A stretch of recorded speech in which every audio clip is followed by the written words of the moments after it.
Ubabamkhulu walala kahle ekhaya likaHlatshwayo,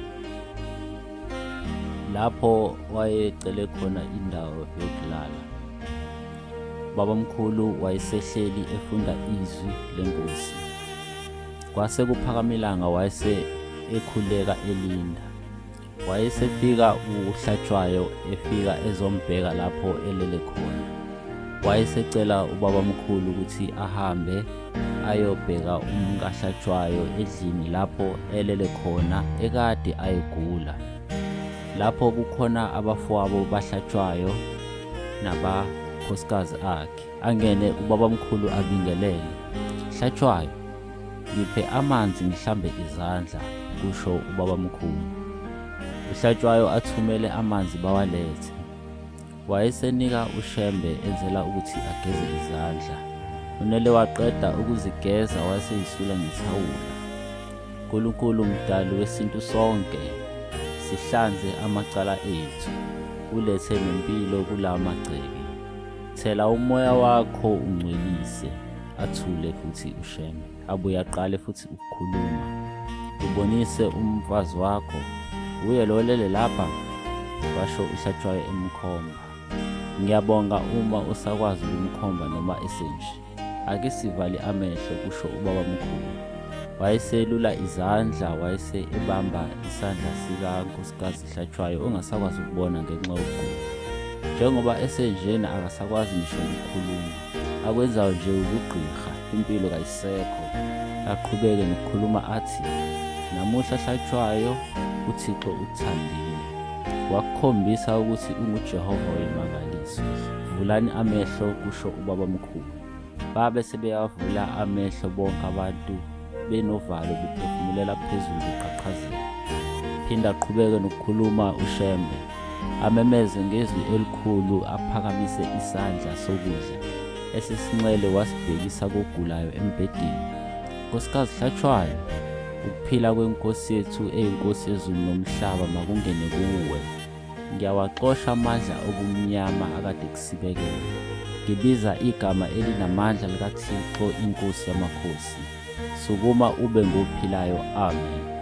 Nonke ithini uyingcwele." Base besho bonke endlini, "Uyingcwele." Wayesethi phindani futhi, baphinda futhi. Wabaphindisa futhi baphinda. Kwaba sengathi kunyakaza inhlabathi ami kuye.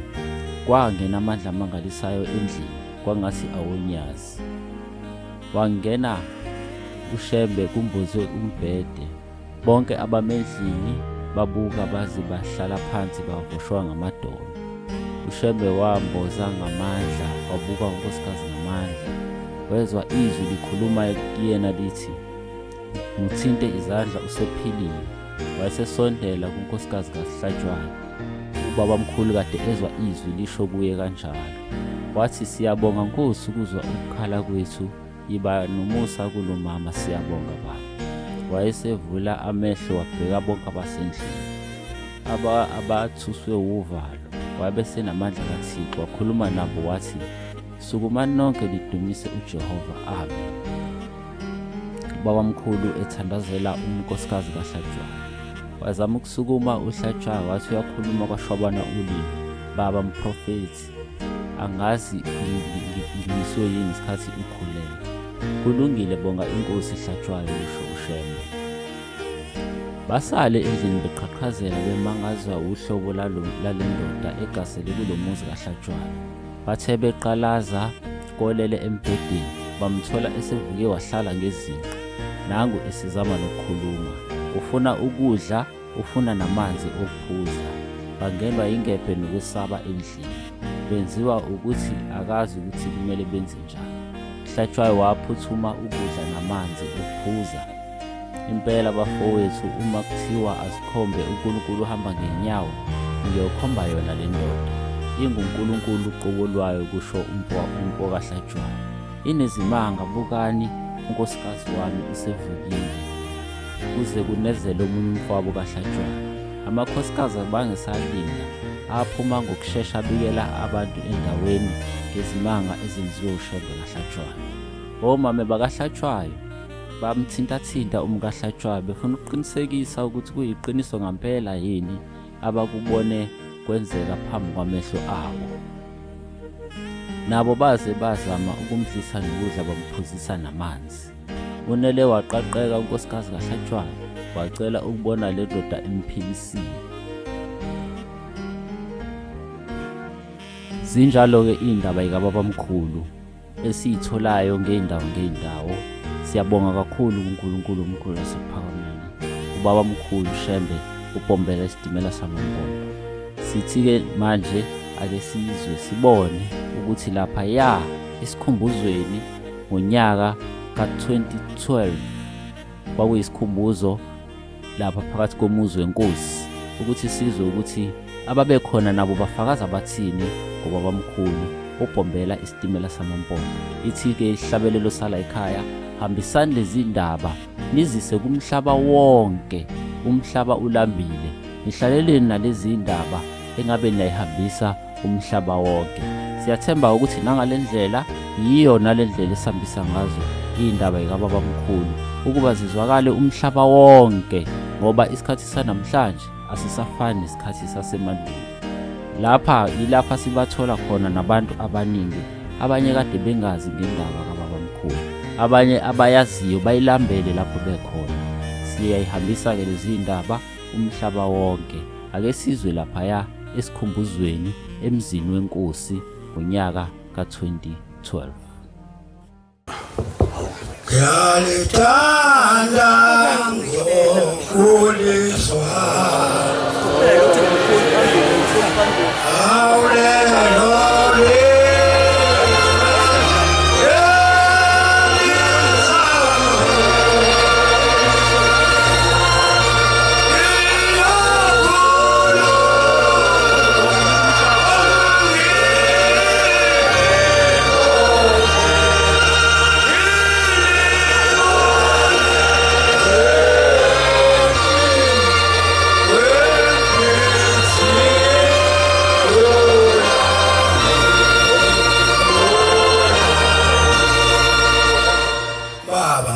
Nkosi ngosizulu lomhlaba, bantwana bakaNkulunkulu 18 lona ababasalelo gama, kodwa angisekuyena sengisihlobo sabantu bonke. Bantwana bakaNkulunkulu ngizokhulumela izwe lakithi lapha eJudiya. uNkulunkulu osephakameni wafikela kulugagano kwathiya besikhoma sengasikhethi naphezela inkosi ekwazi zinyama tumlama nankosi wasayibulala. Wathi mayifika lapha lesona kwanzuza inkosi kwanzuza yambona eqhamuka yathi kwaba beyothile lapha athi akangiqhele lapha ngathi umuntu sakho umuntu wasezulwini mangimbheka ngimona naphela wesawuhlawulo ezulu. Wathi mayisefika inkosi yayisifuna ukuba ikhiphe isitulo ahlale lapha, wayimuntu umuntu kaNkulunkulu, kodwa wasenqaba isitulo wathi ngcono ungaba icansi noma isikhumba. Emva kwalokho abantwana bakaNkulunkulu ebisiyambuza inkosi yakwanzuza ukuthi umuntu kaNkulunkulu uqhamukaphi uyaphi. Cha, wayesesho ukuthi cha, ihamba ngevangeli likaNkulunkulu yashomashoma, kodwa ngisuka kude eNtabazo. ENtabazo kungaphi nawe sekhomba-ke enhla lena oHelismith. Emva kwalokho-ke sithi kodwa-ke mntu kaNkulunkulu njengoba nathisi silokusasaba ziyivakela amabheshu, sizokwenza kanjani na? Uthi amabheshu wona alungileyo okufanele ungene nawo esontweni uthandaze, ube phansi kwesihlahla uthandaze ubize uNkulunkulu okhokho bakho. Emva kwalokho-ke isithi inkosi cha, ngizokunika-ke indawo-ke yokuthi kwakhe lapha abantu kulevangeli elihle. Ngempela isibonisene induna inkosi yakwanzuza yathi asikufuke siye lapha phezulu khona indawo elapha enhlaba phezulu. Ngempela isigungu senkosi n'induna bakhuphuka baya phezulu enhlaba. Uma esefike lapha esethi umuntu wasezulwini ibona le ndawo engathi yona ekufaneleyo. Ngempela inkosi yasezulwini yabheka ngapha nangapha yayisicela iguqathi inkosi, kodwa khona indawo engiyibona ngoba nginengane eziningi kule ndawo ngibona ukuthi usiyithole kakhulu. Yayisithi ubona iphi indawo nami? Wayesekhomba-ke lapha yana eJudiya kuseyikhathi elikhulu. Yathi inkosi ngeke kuphikise ngoba kuthanda wona, kodwa kuney'lwane ezimbi lapha angazi noma uyolunga yini. Ngempela yathi inkosi ayi asinabe sachitha isikhathi asambe siye khona lapha akhomba khona incimbi yenkosi ukuthi eyithanda le ndawo.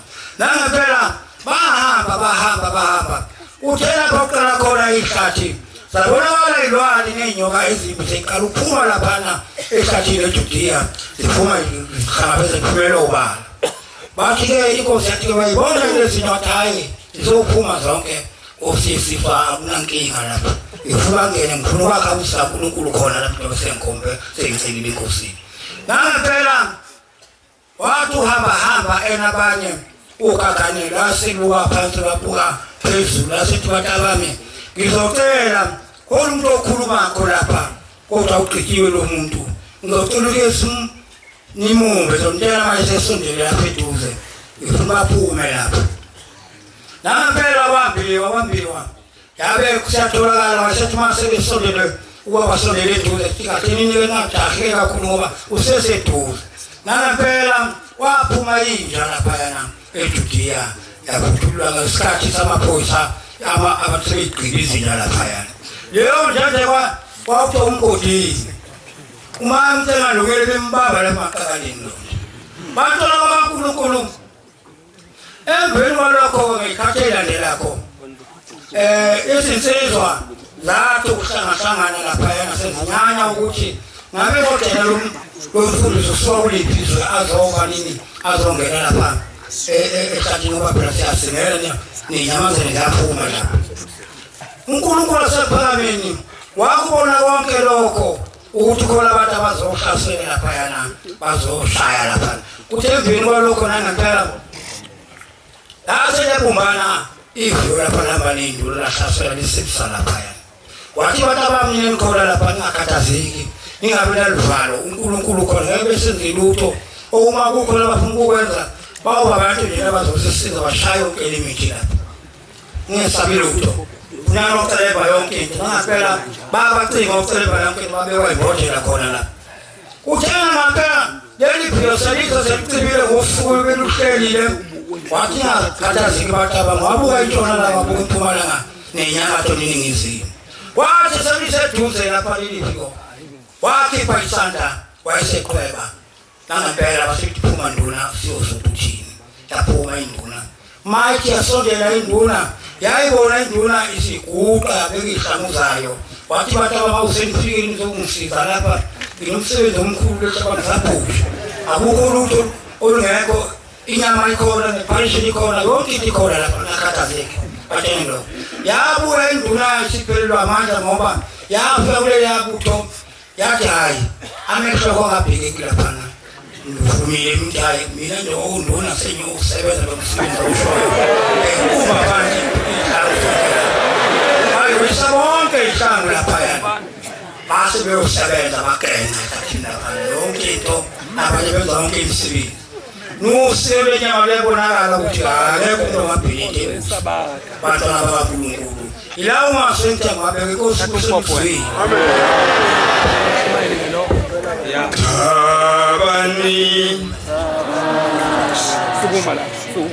Tabani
ayingikhethe inkosi yasePhumi lo ukhulumayo umshumayeli omdala uMakhanya omdala sibabili ethembelini ekuvumeni esifundeni senkosi yasemanzimeleni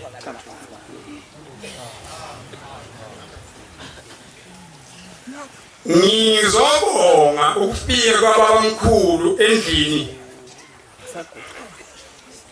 kaduze kamnengwa kamkhakhasana kaNdomba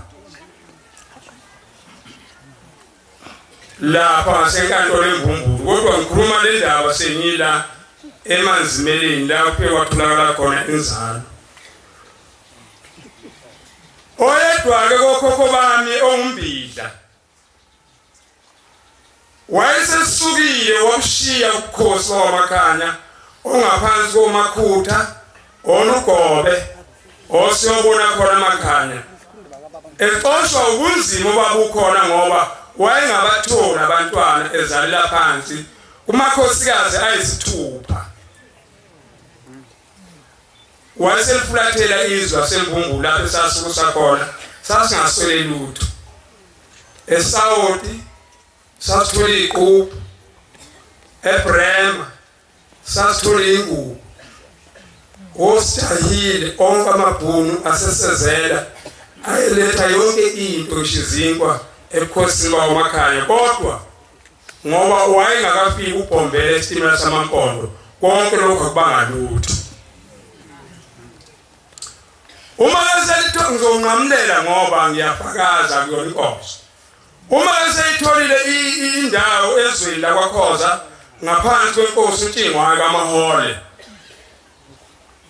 wabe sezinza-ke endaweni ethiwa kwaKhoza njengamanje unyuzane lwakithi ukhona mina sengibile emanzimeleni njengokufika kwaBhombela uma ifika ethi lo muzi ngithi kozala umshumayeli ngithe uma sengizalwa ngase ngizothola umshumayeli emanzimeleni bafowethu nodadewethu ngithi ukhokho umbidla esahamba naye wayenganalutho amakhosikazi ayi-6 kodwa kwathi ngalezo nsuku esakhile esizweni sakwaKhoza wayesefika uBhombela angeke ngisho ukuthi wacela indawo lala ngokuthi wafika elethe thina esasingekho wafika walala wemukelwa ngenkomo wayibika base bexoxisana noMakhanya waseyibika uMakhanya ukuthi njengoba umbona ncike inkosi akunalutho uma ngasuvuka ekuseni lapha amangcwaba uzowathola la uzothi ziduli bathi ekuseni basevuka sebebukisana wayeseqhuma uBhombela wabheka phansi intshonalanga impumalanga inyakatho iningizimu wathi Makhanya ncike inkosi wathi uNkulunkulu akehlulwa lutho wathi ngizosuka la ngingene eJudiya ngizophuma eJudiya ngingene eSwazini ngizophuma eSwazini ngingene eMaputo ngizophuma eMaputo ethi Lorenzo Marx Manazaretha angikhulumi ngokuthi wayehamba ngemoto wayesho lokho ezohamba ngenyawo lamazwe sengiwabalile wathi ngothi mangibuya eLorenzo Marx ngofika usuna abantwana abangasokufa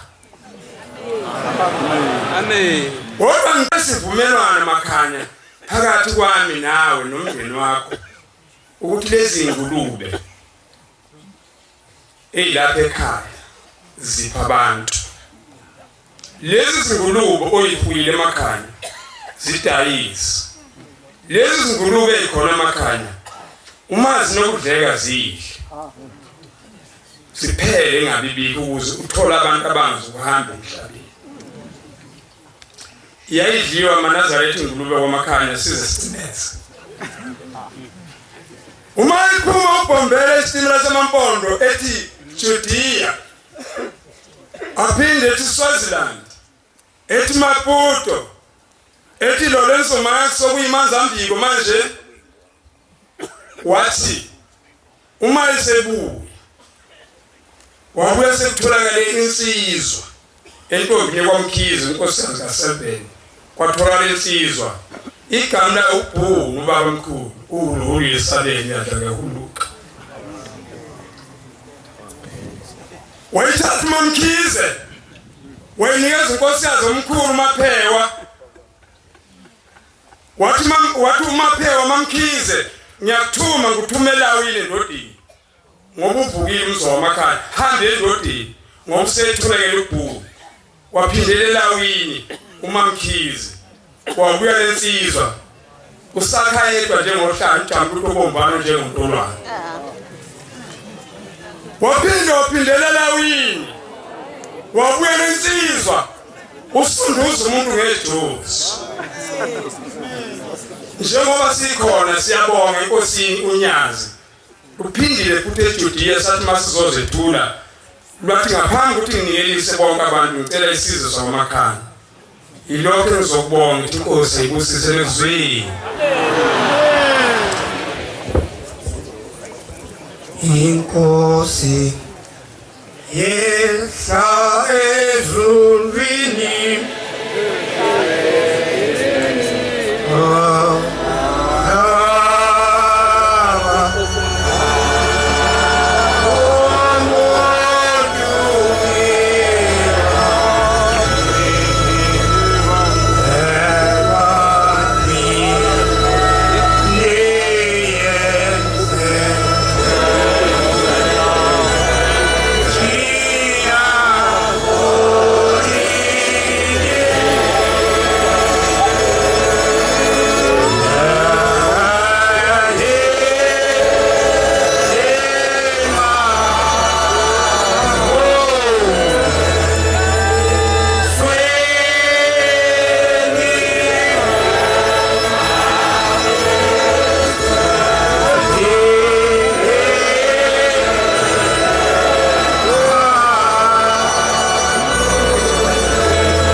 mayikhethe inkosi yasePhakame lo umlandeleni Khwanazi owakhe endaweni yakoPhunyoni thempeli lami ithandaza fundiswa ngumdletshe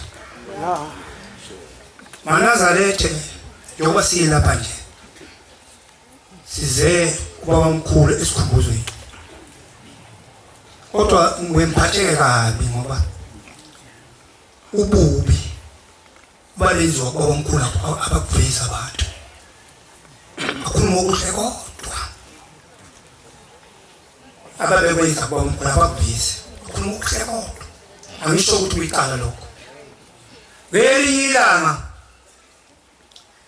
ngilapha ebuhleni baba ngithemba ukuthi kwakusikwa unyaka emibili efikile lapha ebuhleni inikezwe indawo inkosi yakwaNgcobo wabe siyambiza inyanga izulu ekuseni ngathi manje lapha ebuhleni ngafika ukubala uNtangakazi nomfundisi uMadlala uma emile ubaba bakukhona indlu yakhe lapho ethi stairs kuthi sithathe sesimhlophe lapho nokuthi wakhe stairs nje ayithi stairs sami lesi kale sithathe simhlophe uma esefika ubaba uthi ufika ubaba nini wazothi uswela manje ikalama ayikathethwe nje kodwa ngaboshwa kodwa angazi ngangiboshelwana into ufikile ubaba kimi uthi ufuna ngimlande ndwedwe lapha koshwa khona uthi njalo uma ehambe eshumayela ngela ngalekala uyahamba kuyele indwedwe awumele icala lakhe ukuthi ithethwe kodwa fika icala lingathethwa uthi uma efika lapha yana uthi ke hambani kaMadlala wena Madlala sho umfundisi Madlala uyothuma ufike enkantolo uthandaze usalama gama ngikhulume nawe kuwe ngihambele niye lapha nelande ushembe lapha uthi wena angakazi bamkakazi wena ungena khoti umele mina uthethe icala lami lingababamkhulu ngempela manje lesaphuma singaphumi ngasha uvalo ngoba uthi wena uzoshayela imoto balande lapha ngithi kumadlala baba befanele kuphuma imoto yakwashela phela isilwane lezi ukucashe ulayishwa lapha sizalayo ebuhleni uthi wazi wakhomba phansi wathi ngifuna imlando ezela sikhomba phansi isilwane zomhlobo ezela ekhomba ebuhleni wayesebuhleni uma sifika laphana eNtakandolo Nazarethe wabe siyangena umadlala abantu basibona njengephuphuko baphenduka bonke abantu beyinkantolo yangaphela wasethi masiguqa sesiyaguqa ngoba umkhangazi nomadlala waseyathanda zimadlala ngoba wayithunyelwe ubabo inyanga izulu asiyathanda zimadlala sasiyasuma sokuthi ngikhuphela sahla lapho ukuthi ephezulu ethu sokuthi sesifake eNazarethe yabe siyangena manje Nazarethe kulo muntu leyo wayizeni ushembe eboshwa wayo unini yakho wayizeni noKristu bambulala bamshaya bemhlala yonke into bethi sikhulule wena ababehamba nabo babaleka omunye wathi mase uKristu esekala umbono ukuthi hawu nangu omunye ohamba naye waphila umuntu wahlala ngezi ngaphansi wathi angikwazi wena lento leyo ngiyazi mina wayizeni ushembe uthi uma sekuthathwa phansi iyangena imali siyasukuma simangenyanga sihlala phansi angazi ukuthi liqala lehlelweni noma kanjani uma ingena imali imele zokubaMkhulu ayishembe sukuma ubaMhlangakazi yongena ebhokisini fike ngene ebhokisini kuzimalanga ubaMhlangakazi lo khomhlakazi uthi wena ubeka icala lokuthi wena la endaweni utholakala uhamba yomuntu kwenza yonke into abantu bakusonga ukuthi ubeke icala sekuthethe icala manje yokushembe shilo ukuthi hamba unandi ushembe lapha ukuthi icala phela ngoba njalo ushembe akasayi akakwazi ukushumayela uhamba ngelanga lecala ayoma icala lakhe ukuthola ukuthi icala thetho uthi ke uNtakazi uma sephendula phakathi usebhokisini uNtakazi angazi icala mbekwa lona mina bathi livuma icala bathi uthi uNtakazi angazi icala mina ngivuma icala iyakhuluma kumshushisi uthathe amafayili wani umantshi selipheshile kakhulu umshushisi imantshi bathe kufika kuyo yila kumaNazarethe ifilithi andiboni icala kushembe ngakho ushembe maphuma hanga sabe siyaphuma la kumaNazarethe wayethe ukuba singakhulumisa umuntu akekho wayekhulumisa endleleni sagijima ngemoto sazawufika ebuhleni kumaNazarethe wafika wangena ubaba ngaphakathi wahalanisa ubaba ngeswa umqambo lendlela maNazarethe akukhuluma into ukuthi ngithe khona yabona Nkosi kusisa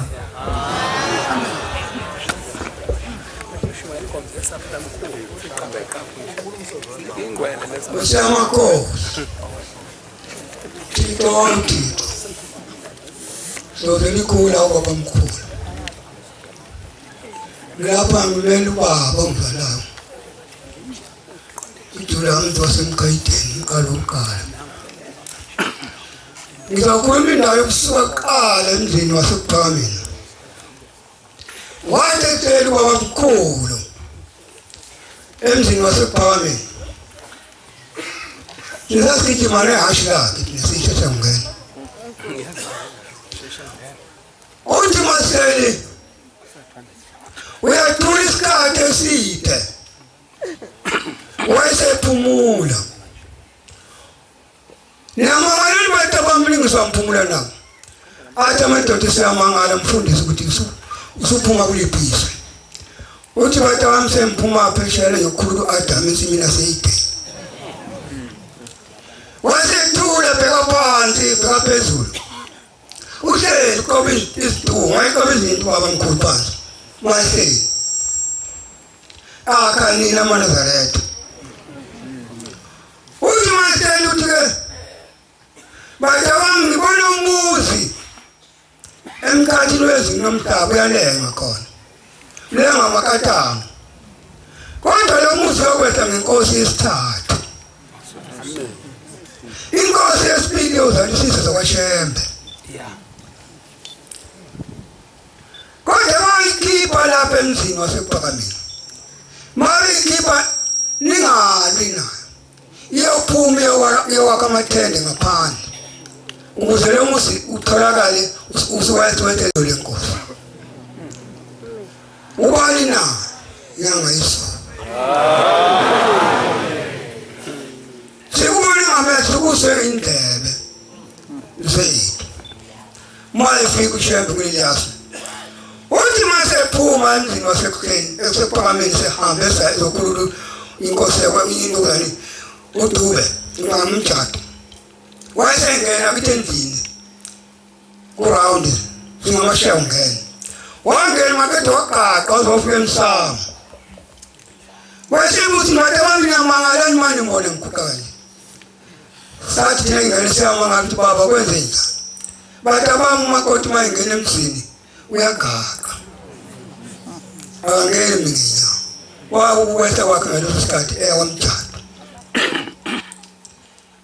ehamba lelizwe uthi mayefika ezweni lakithi wambonambi qala ukufika phakathi komuzi wakithi emangadini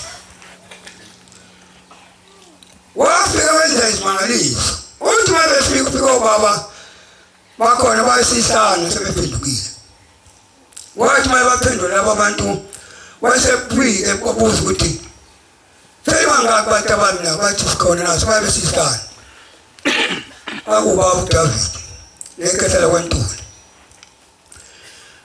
uthi wena wami ngifuna ukubhadisa abantu ngibageze ngiyabageza phi uthi ke obaba sihamba selungisa umpula nkosi umfundisi wenkosi bangashithi baba khona wakuthiwa umfundisi hambani bantu bami nisheshe niyolungisa base hamba bayolungisa lo mpula base bembiza sesilungile inkosi base uthi manje phezu kwempula wayesema seshaya amakhaya kusenjani labantu abami bathi baba akukho lutho khona akahambe nephansi kwebhoko lokucinga ukuthi yini ekhona ngaphansi kwebhoko na base behamba obaba fika bacinga babona lutho akukho lutho lukhona lapha ebhokweni base bebuthi asiboni lutho nkosi wayesehla wasetha kanembela basebenza wasuphuma izinje ezimbili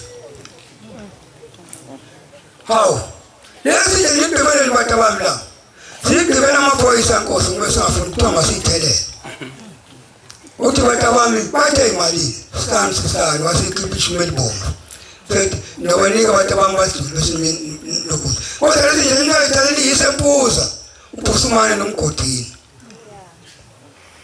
aseyithanda iyisempuza ezozinto wasedlula wasithi hayi bantu abami lo mpula mncane angikwazi ukubhadisa abantu la abathanjiswa abantu batabamba baculisa emanzini ukuze ungene umoya engcwele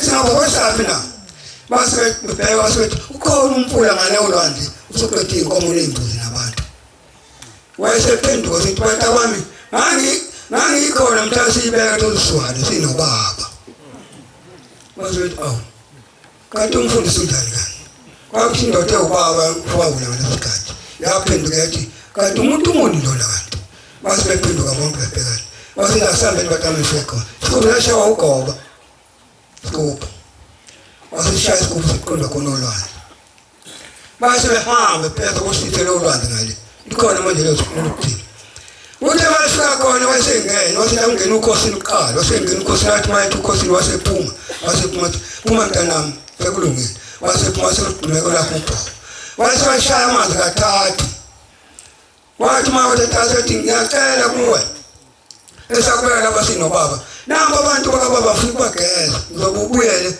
ngoba ngezokuthi uyabadla abantu wena asephuma amaselesele noqa wasithi nawe seleko phuma yasiphuma inyoka enkulu yaphuma ezoqamela phezulu odongeni esiphenduka simbuka wasingenani bantu abami basibengene basebageza bonke abantu uphuzisa abaqeda wakunosela ucecela wayalandela wayemishini lapho esonto khona ucela wasethi uyasala nawe ndoda na wasengena ucele khona lapho waphosa ngalelo langa isikhumbuzo amen wasedula wasikhashana sekhona ethi ngifuna ukudlula ngenkosini manje manqam wasedula usinyane yashisa manje wathi masempeleni ulokuzana uphayini wayesema wasekukaphaza ngamadolo wasedawo uzani manje mfundisi abantu ababi ngizwa kulezi itatha ziyahlabelela ukuthi nangu uNkulunkulu sefikile emhlabeni notshani wakhona kuyahalalisa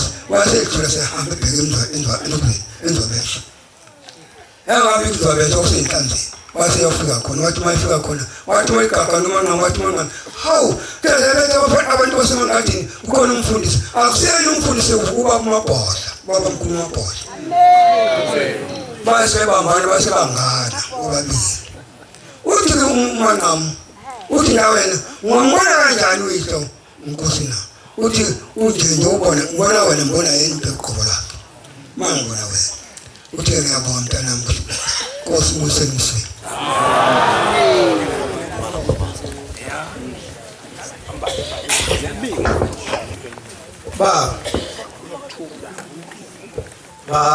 lenywa owayelenge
umfana kaFezea uthi mawuqosea ukuthi izuke umakhathini lo esho kuthiwa sikhulume ngoBhombela babamkhulu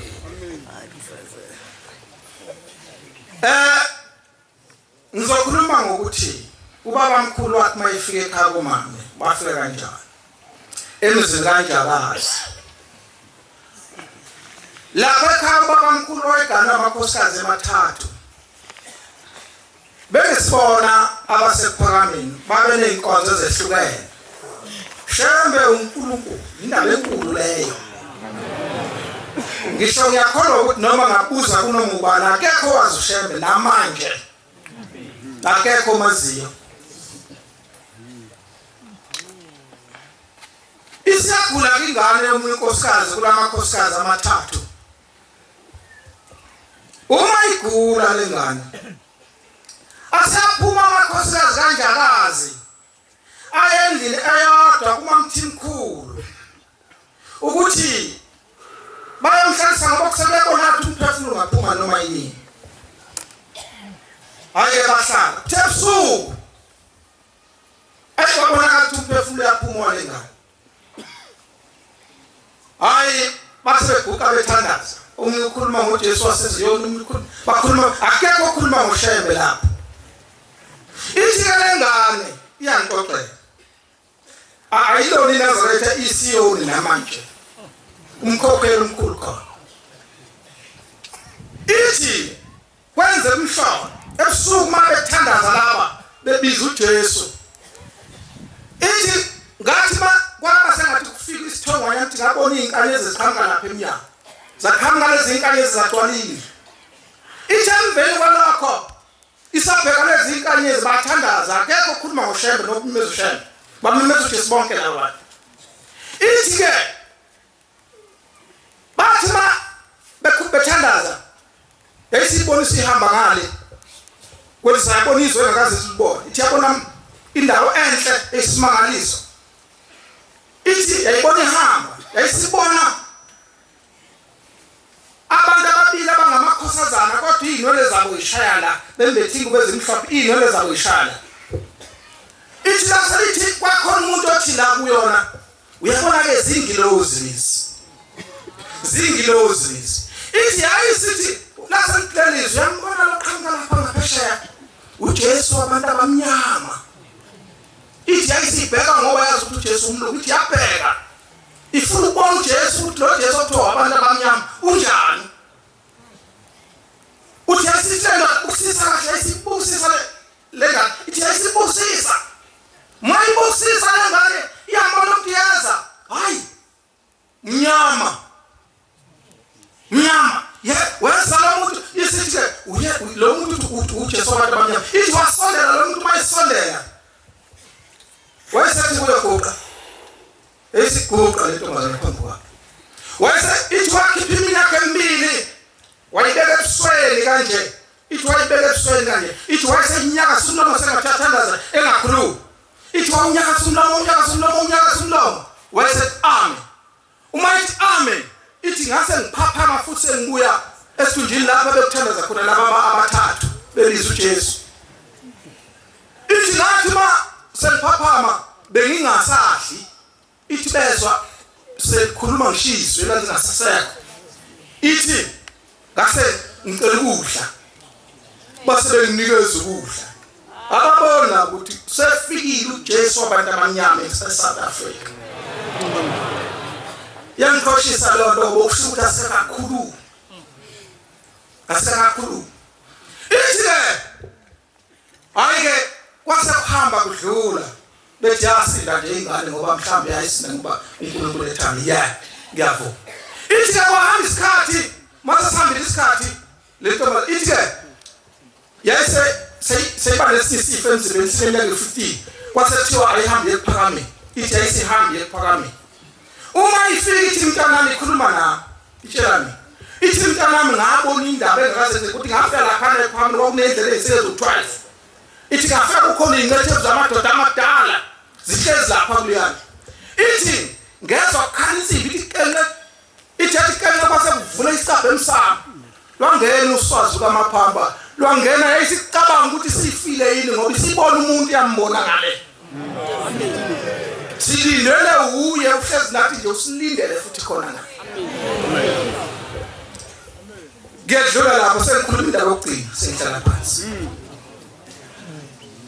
Ithi inkosi ila yayithanda le ndaba. Ithi inkosi uBabamkhulu ithi wakwenza umhlolo ngelinye ilanga. Ithi waphuma ephakameni bemazi nje ubaba njengoba inkosi ihlezi lapha imasi ngase sizothi inkosi isingelelwe lishadi yahlala khona singaphatheka kabi sonke. Ithi uBabamkhulu waphuma ephakameni waya ehlathini ekuthiwa iBrethren Jude. Ithi wahlala khona isonto lonke ehlezi phansi. Ithi inkosi ayikho into uBabamkhulu owayeyithanda kwabe ukuthi uma kukhona kumphatha kambi kodwa uma kwacabanga lento ehlezi phambi kwakhe bese kuyaphela. Ithi inkosi wahlala uBabamkhulu lapha abefundisi nebandla laphatheka kambi ukuthi ubaba usephuma uhlezi ehlathini kwenze njani. Base sebembuza ukuthi baba kwenze njani. uthi ke ubaba ngiyayithanda leyo ndawo uthi baba bantu bami bengihleze lapha yana ngikhuluma noNkulunkulu ukuthi emva kwami kuzokwenzekani uthi kuzokwenzekani kungabe leli bandla lizoncipha kungabe lizokhula na kungabe leli bandla lizoncipha kungabe lizokhula na sibhekene naleso simo yileli bandla elichaza uShembe ukuthi uShembe ubani ngisho ungahambi yekuphi kodwa leli bandla liyamchaza uShembe ukuthi nangu uShembe seyacaca namhlanje ukuthi uNkulunkulu wamphendula ngomuzo wasehleli lawo mazwi ngithi ngiyabonga Nkosi uSenzo amen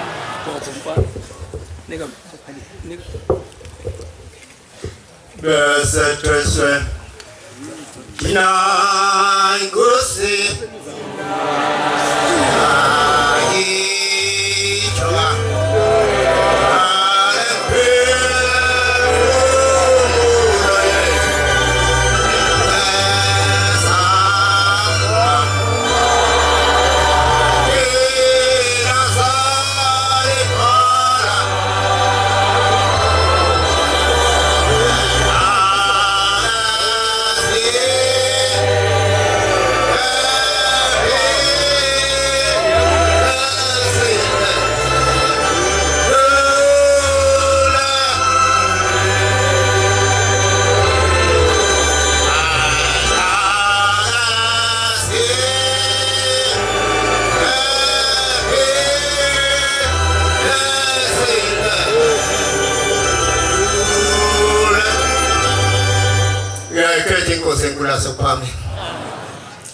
lo khulumayo umntwana nje wazungu umshumayeli aphansi komshumayeli womdala osasithela ngale kulezandaba ngibonga lethuba nje ukuba ngiphakame noma sizokhuluma indaba yodwa ngibonga nje ukuthi uNkulunkulu ungiphile ukuba ngibe khona kule ndawo angikhulumeli mina ngikhulumela ubaba owayekhuluma ngoShembe sitshela sambona ngathi uShembe noma sasingakamboni ngamehlo kodwa ngoba sasesithobe sithaliwe sesikhona lapha emhlabeni sine sinyangana noma sine minyakana embalwa usambona uShembe tana baNkulunkulu kumkanda bangakithi emelimoto ngizwa ukuthi efikile kule ndawo walala mzilithile kwaZungu efikile wavuka wakhuluma lezi ndaba ohamba ngazo waye ilanga la ukushonela ekolunye ukhalo lungaphezulu wabona umuzi wasemachunini wasethi akhulekele ulo yamsi uzolala khona bamkhulekela ngempela wangena kuthe manje nomzalo wakhona lo mso semachunini waseqalaza wathi njalo ngena umuntu omkhulu kangaka emzini kababa waselibona ijogosi wathi belibhekane ijogosi wathi hayi alithande ngikhuleke ngalo kunomuntu kaNkulunkulu besijingisakhe uzalajelela ekhaya nangempela wakwethula kwemkeleka enkosini kwalungiswa ukuba kulale sekuphelile okwenziwa kuyona le nkomo wathi mayiphakathi le nkomo sekhishiwe izitho zayo wathi mithwale le nkomo wasokuthatha namathelo engizokwazi okwesibili yathi isisiwa ngoqoko enkosini yathi makuya ngoba isisenkosini hayi wasebiza lo mnumzana ekhaya akenibize wasebiza lo mnumzana semathuneni uthi le nkomo ithathe isibindi lesiyakhuluma uthi hayi baba ngeyami hayi isibindi siyakhuluma uyithathephi lazivele iqiniso ukuthi hayi ngoba inkomo ekhona la ekhaya unenkomo lo mnumzana hayi ngibheke nje ngase ngiyishintsha akakho umnikazi wayo ngase ngiyishintsha le nkomo ukuba kube sinadingi somuntu kaNkulunkulu mesene bathu umuzi cha asithi into okutshotsha izwele kwaboshwa ngaleso sikhathi intambama bazalala kulo mzi wasemathuneni kongazana kwabusekaboshwa kuyahanjwa ileyo ndaba engithi nama ngeke ngiyiveze nje noma zimbili indaba kodwa ngeke ngisaqhubeka kwenye inkosi kusesila